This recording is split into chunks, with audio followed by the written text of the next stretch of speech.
Bogus बियाण्यांमुळे शेतकरी त्रस्त असतानाही अमरावती जिल्ह्यात बोगस बियाण्यांची आवक सुरूच आहे। पोलीस अधीक्षकांच्या विशेष पथकाने बोगस बियाण्यांचा मिनी ट्रक पकडून त्यातील 9 कट्ट्यांसह 6,55,000 रुपयाचा मुद्देमाल जप्त केला। गुणवत्ता नियंत्रण कृषी विभागाचा अहवाल आल्यानंतर अमरावती जिल्ह्यातील धामणगाव रेल्वे तालुक्यातील तळेगाव दशासर पोलीस स्टेशन अंतर्गत ही कारवाई करण्यात आली।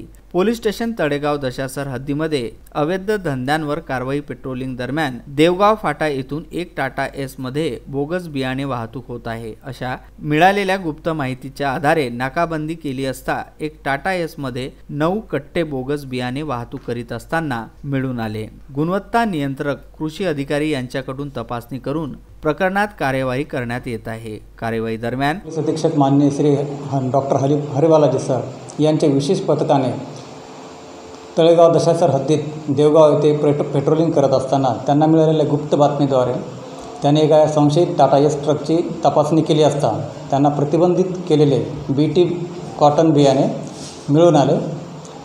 आज रोजी कृषी अधिकारी यांनी सदर बियाण्याची पाहणी केली आणि ते बियाणे प्रतिबंधित आणि बोगस असल्याची खात्री पटल्यावर त्यांनी दिलेल्या लेखी फिर्यादीवरून गुन्हा दाखल करण्यात आलेला आहे। माननीय वरिष्ठांच्या आदेशाने आणि मार्गदर्शनात पुढील तपास तळेगाव पोलीस करत आहे। माल हा 6,55,540 रुपयाचा आहे। 9 कट्ट्यामध्ये होता तो आणि याच्यामध्ये 420 आणि त्या संदर्भातील सर्व कलमे लावून गुन्हा दाखल करण्यात आलेला आहे। 6,55,000 रुपयांचा मुद्देमाल जप्त करण्यात आला। या संदर्भात पुढील कारवाई तळेगाव दशासर पोलीस करीत आहे।